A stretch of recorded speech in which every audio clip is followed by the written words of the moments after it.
Hello, Sipsters. Happy Tuesday. Welcome back to another episode of the Sippin' on Stories podcast with me, Mandy Corey, your host. I'm so delighted that you're here. We have my Uncle Brian on the podcast today. He's talking about some of the things that he uses for his two truths and a lie, which is so fun. I tried thinking about what my two truths and a lie are, and a lot of times I, use something to go with back to episode 1 with my mom talking about a hit was put on my kids, something about like, oh, I was part of a murder for hire plot or something like that. And then I'll also usually throw in I've been skydiving because I did go skydiving when I was 18. That was fun. Now I'm like, I would never go skydiving now with my kids, maybe one day, but as I mentioned, my anxiety with dying is just way too high right now, so I would never do that. But that was fun. So those are usually my two truths when I'm doing something like that. But it is fun to hear what different people say. I am curious what your two truths and a lie would be. Anyway, for Brian, he talks about the fact that he was part of an FBI investigation and also talks about Russian spies. So this was a fun conversation for me talking with Brian about these things. My audio isn't great. I've had a couple of technical difficulty issues lately, which is funny because I'm, basically a year into this podcast. I've done so many interviews and I've been so grateful to actually not have that many technical difficulties. I mean, there are always things, whether it's not on my end or whatever, but there have been plenty of technical difficulties. But I'm like, at this point, you would think the kinds that I'm having should not be happening. Anyway, my microphone was not working, so I had to switch my microphone, and I just feel like it made my audio not sound great. So if you're wondering, that's why. But still great. So here's Brian for today's story.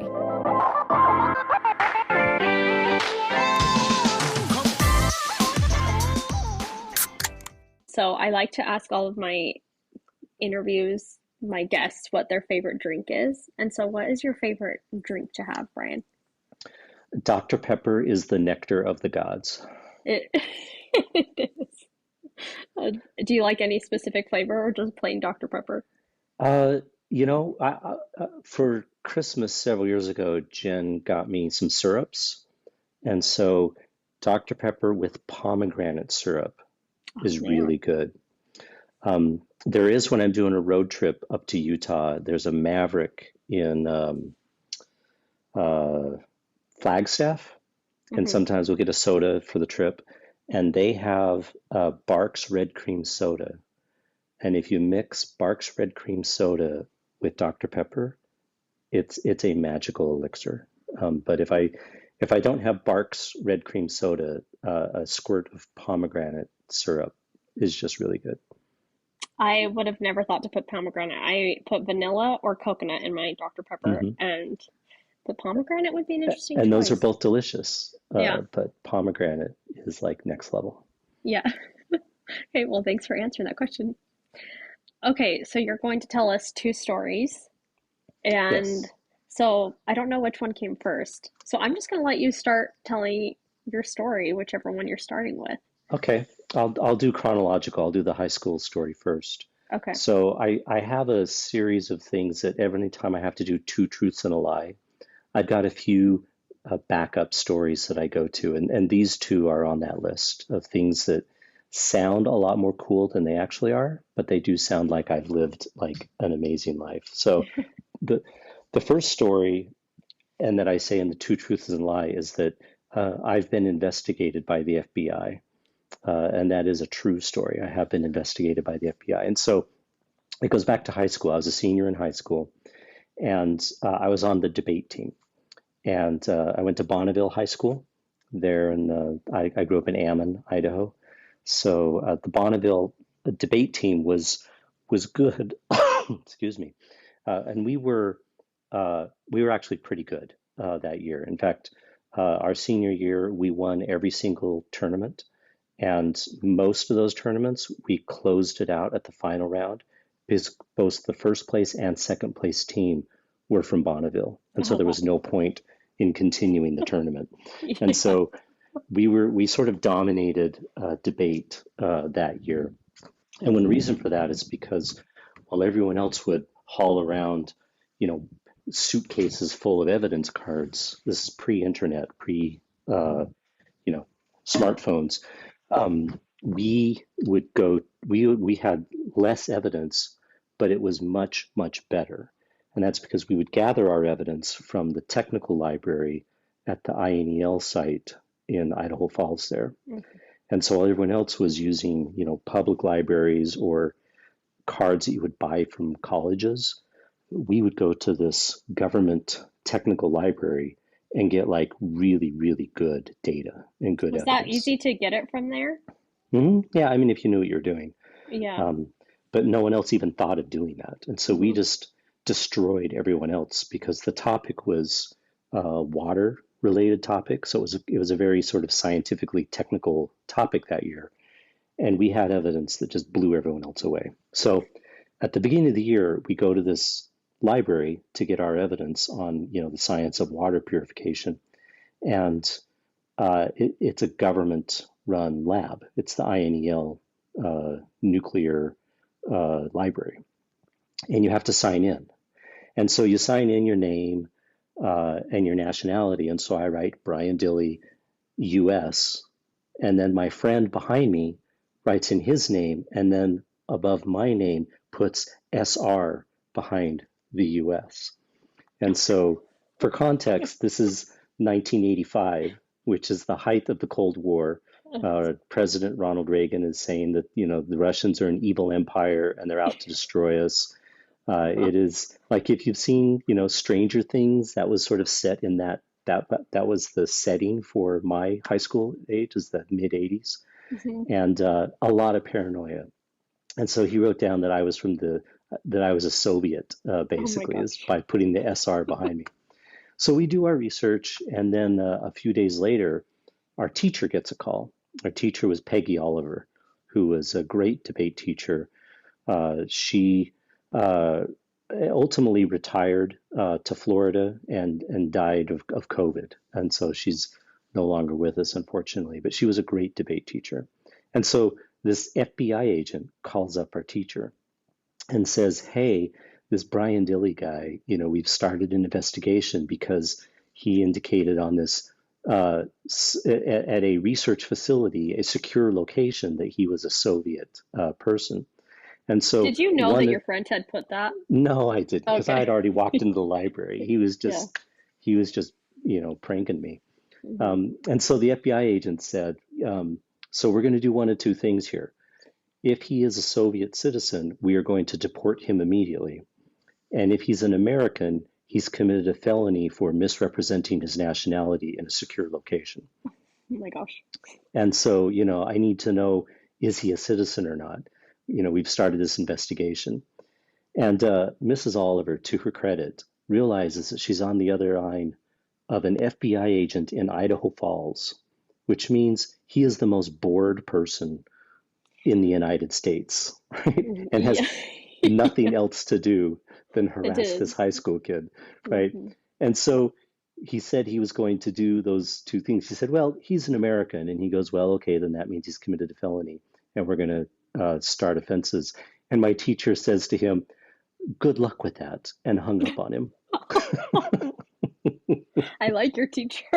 I know, it's great. And then she told me later what had happened. And so I always known that somewhere in the bowels of the archives of the FBI office, probably regional headquarters in Denver, is this file that was submitted by the Idaho Falls agent that his superior probably just made a deep sigh and then filed it away. Yeah. So you never heard anything. It was just your teacher heard it. It was exactly right. My teacher shielded me from the FBI.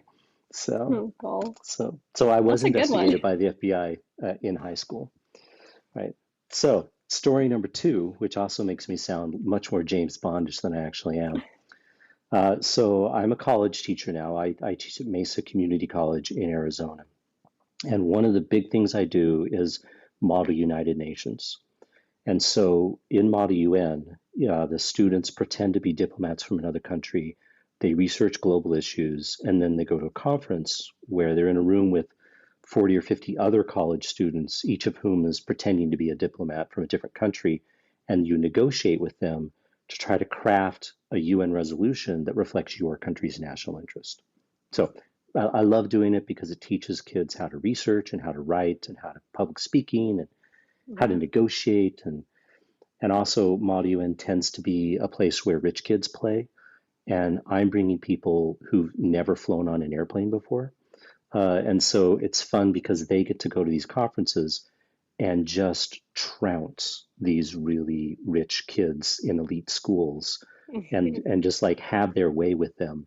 And when someone who is a first generation immigrant student destroys someone from Berkeley, they come. It really feels good. It does. Not only does it feel good, but they realize that they're no better than they are. They just have more money, and that changes someone's life as far as the horizons of what's possible in your future. And so my students have gone on and done amazing things because they had that sort of awakening experience that they're just as good as the elite are. So I really love that part of my job. And so in the early 2000s, so this is, 10 or so years after the Cold War has ended, late 90s, early 2000s, Bill Clinton is president, and then George W. Bush is president. After 9/11, we sort of agreed with the Russians that we'd let bygones be bygones and not harass them about that $10 billion that just disappeared when Clinton gave them a loan. We'll just forgive all of that because we need to fly over the Soviets to refuel our troops in Afghanistan. So we're on pretty good terms with Russia at this time, and everyone's thinking that Russia's going to be part of the West. That was the big idea, and we're just putting our arm around them and helping them into the club was sort of the mentality. And so there was a consortium of universities in Eastern Russia that, if you play Risk, it's like Kamchatka, right, and Novosibirsk, right, that those territories on the east, where the Ural Mountains and Lake Baikal, right. So there were these universities that they had Model UN programs, and they used it as a way to teach English. And they would have a competition there in the far east of Russia. And then the winners, their all-star team, would travel to America and compete at the same conference that we competed at. Okay. And again, my students were always the ones who ended up winning those competitions. And so they modeled their training program on my training program. That's really cool.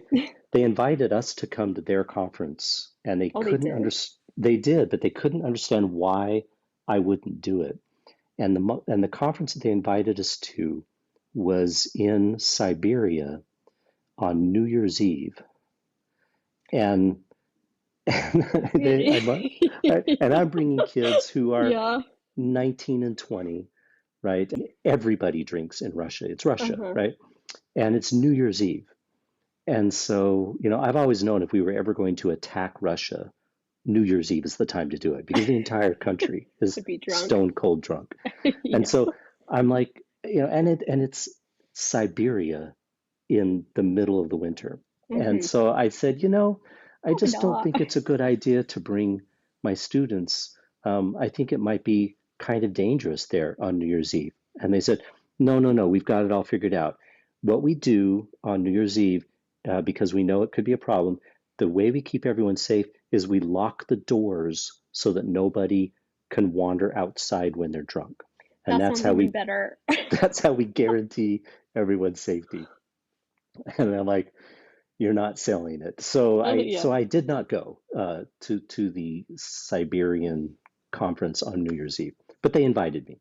So my point is, we had kind of an alliance, an agreement, and a partnership with these Russian schools, and I would help them teach their students, train their students, and when they would come to America, I was sort of a secondary advisor to them to sort of how to get along in America, how to negotiate effectively, how to be persuasive, because I'm helping them. We're putting our arms around Russia and welcoming them into the West is what we were doing. Well, then Putin takes over, and Russia takes a turn, right?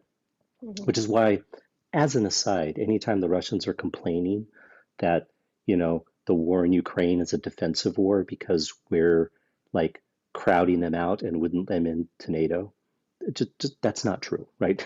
The door was wide open for Russia to join the West, and they chose not to. So, but anyway, they stopped coming to our conference.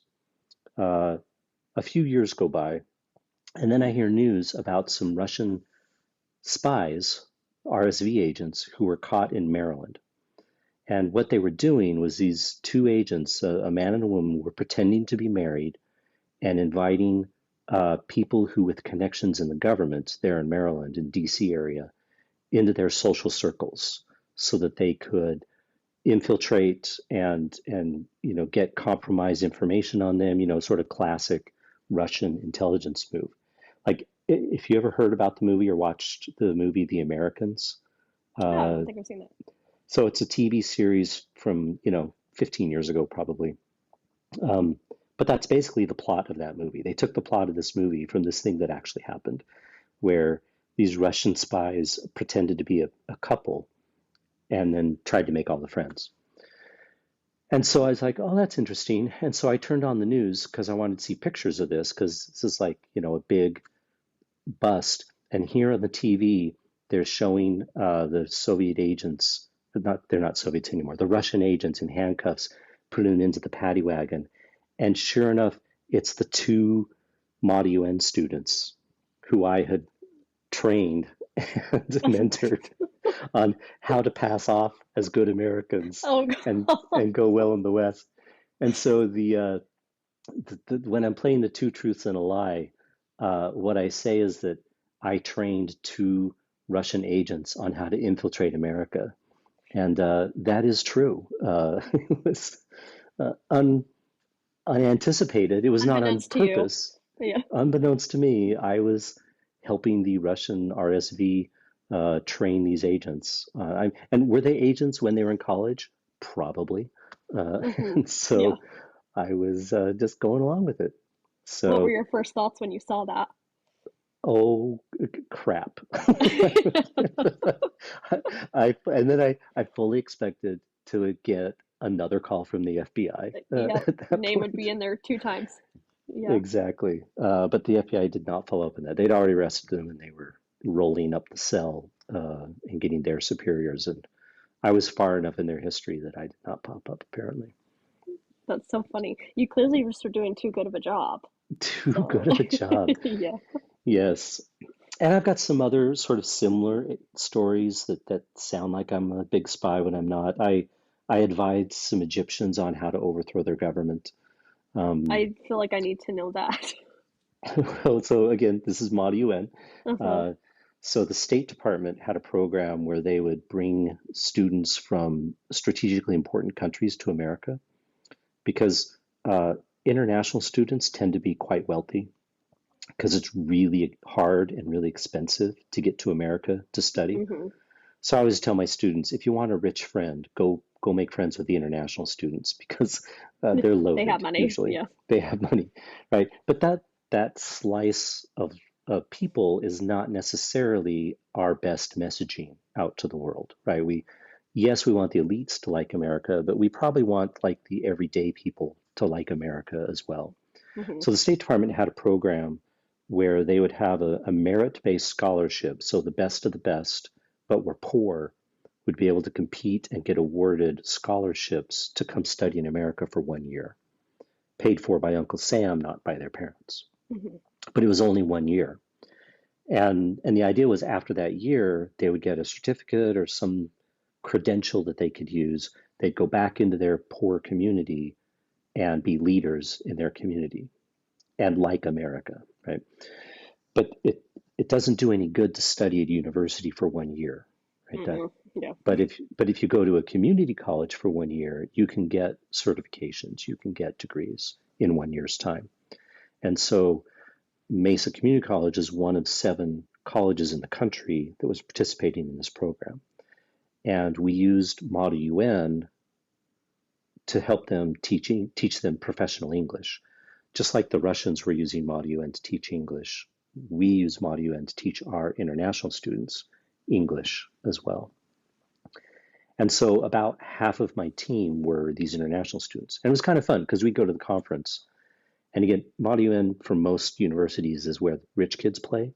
But then we would show up with a team that actually looked like the UN because we're all, from around the world. The MCC team is. But one year there were these Egyptians that were doing it. And at the end of the year, they were like, Professor Dilly, we don't want to go home. And I'm like, well, why not? I mean, I kind of knew, but I wanted them to say. And I go, because, the military dictatorship that is at home is just really oppressive. And, we're going to be targets of that oppression because they live in poor communities, which is usually are the ones who are the most oppressed in any given dictatorship. And so they wanted to like overstay their visa and just become illegal immigrants and stay in America. And I was like, don't do that, because if you do that, it's going to ruin the program. Like the State Department is not going to give visas to Egyptian students anymore if you guys bug out. And so you need to go home to keep the future students to be able to come. And they're like, well, how do we resist our government? And so I gave them advice because I was like, they're going into the lion's den, so to speak. And I did not want them to go to jail because like one of the worst things you can do in your life is go to an Egyptian jail run by the military. The stories are horrific. Oh, I'm sure. And so I was giving them advice on how to resist without drawing attention to themselves to where they would get arrested. Which, as usually happens when I give people advice, they ignored and skipped their visa. And last I heard, they were living in Las Vegas. And sure enough, Egypt was no longer part of that program the next year. And so no future Egyptian gets to have that experience because of these kids' fear of going home. Well, you tried. I tried. I give advice all the time that people ignore. That is a lot of my life. Yeah. Well, it definitely sounds like you had some fun. Yeah, stories. Fun 2 truths and a lie. Yeah, I got, I bought a British cavalry sword out of some guy's trunk on my mission. That's a fun story. Where did you serve your mission at again? Wisconsin. Okay.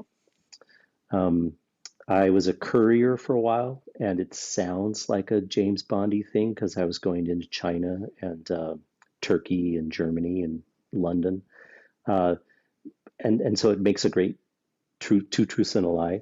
The reality is I was sending in auto parts and airplane parts, but it sounds much more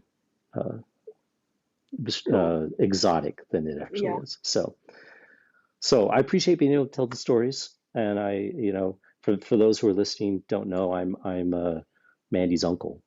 And so I've always tried to be the cool uncle. I know I'm not, but it is my attempt to be the cool uncle. And some of these stories might help. Pretty cool. Definitely think you're pretty cool. Right. So I'm glad you let me tell you some stories.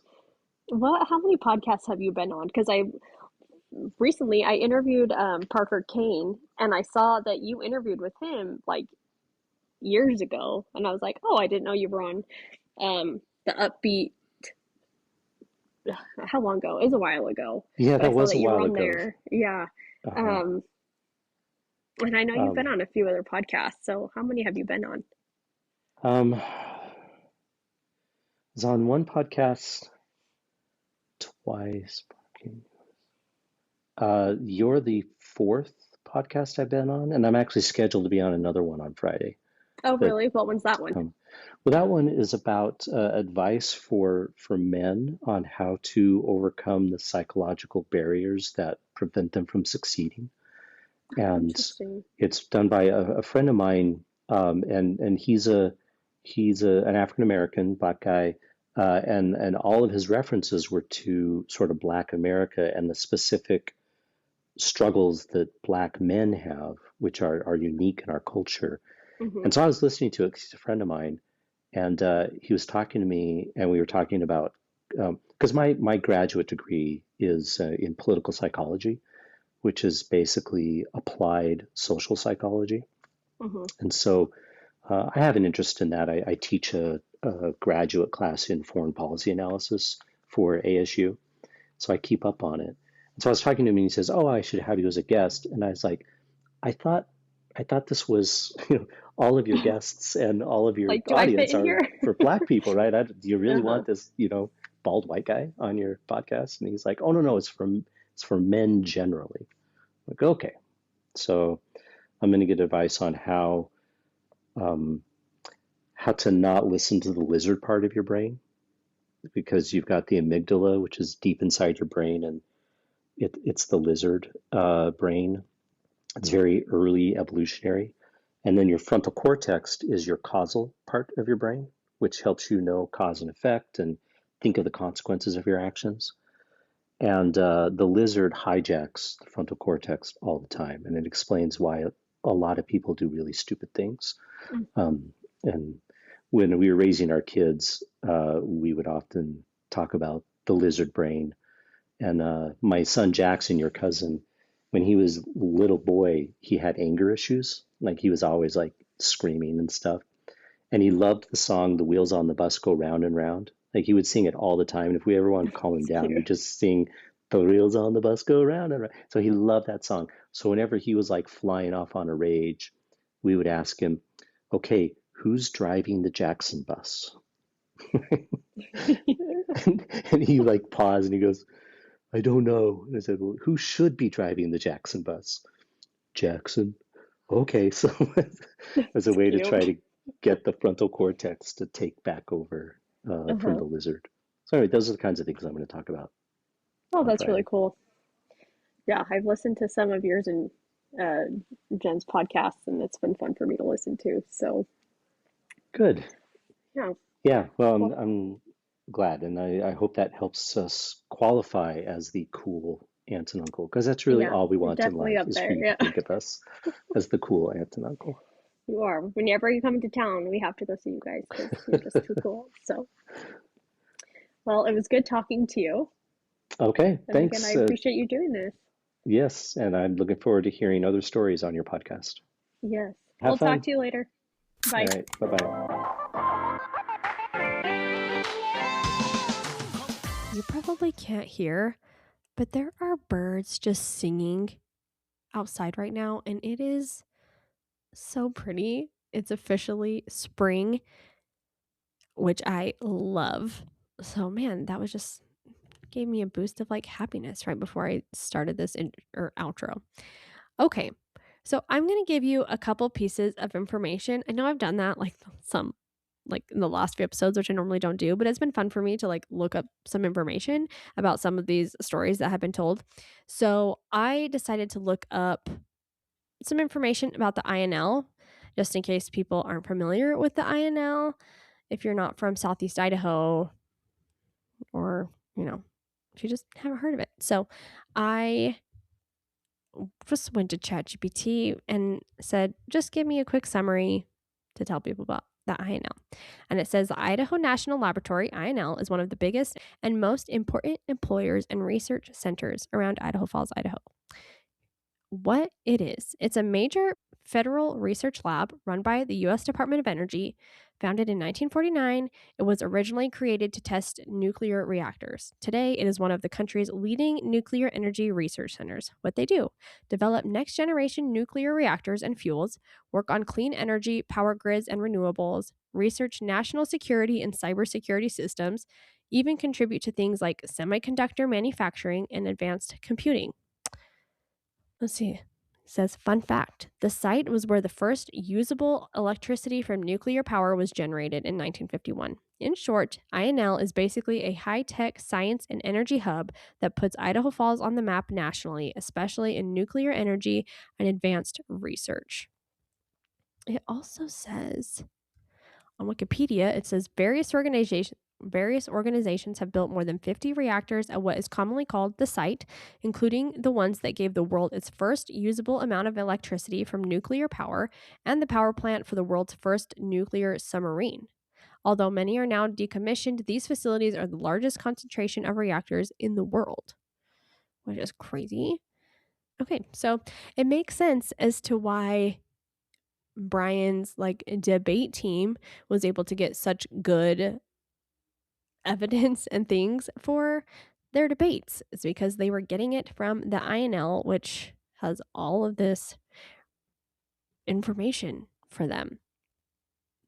But crazy story. And I'm glad nothing came from that, obviously. But that friend that put the SR after it, I was like, oh my gosh.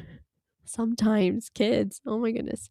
Okay. And then I also had to go and look up the story that Brian was telling about the Russian spies. So he had talked about that the show The Americans was based on these guys. And so I had looked that up. And it says The Americans is loosely based on the real life story of the 2010 FBI uncovering of the Illegals program, a network of deep cover Russian sleeper agents living in the US. The characters are heavily inspired by, so I'm assuming these are the two that he saw, KGB agents. I'm going to botch these names, so it is what it is. Andrei Bezrikov and Elena Vavilova, who posed as Canadians Donald Heathfield and Anne Foley. It says, like the people in the show, Bezrikov and Vavilova lived for decades as a married couple, raised children who were unaware of their true identity, and were arrested in 2010 before being swapped for American spies. It's just crazy that things like this like actually happen. I mean, I know it does, but anyway, I'm sure if I were my Uncle Brian seeing that, I'd be like, "Oh crap." Or just like weird. It's weird when you have this tie to like something really big. Anyway, that was just a really interesting story. And I've never heard either of those. So that was really fun. I think back like on the Model UN stuff, I have never done Model UN. Political science is just not my area of expertise, or like it's just never been my subject. I like more things like math and science and, those types of things. But I like, was thinking, like, even as he was talking, I was like, oh, I just recently saw an episode dealing with the Model UN. And I had to think back to what it was. And it was Parks and Rec. If you have not seen Parks and Rec, oh my gosh, it is added to your list of things to watch. It's so good. I love it. But there was an episode about the Model UN, and I was just like, oh, it was just like a really fun one to watch. And so I was thinking about that. I'm like, I can see why it would be a really fun thing for people, kids, college students, whatever, to participate in. I probably wouldn't want to go to Siberia like they were trying to get him to do. But anyway, overall, just a really good time talking with my Uncle Brian. Really loved that. Really love him. They really are so cool. So he's definitely doing what he's supposed to be doing by being the cool aunt and uncle. So, okay. I hope you all have a great week. I know I will. It's so nice outside. I feel like at the very beginning that I was just saying, the birds are singing, the sun is shining, it's warm. So, all right. We'll be here next week for another episode of the Sippin' on Stories podcast. Goodbye, Sipsters.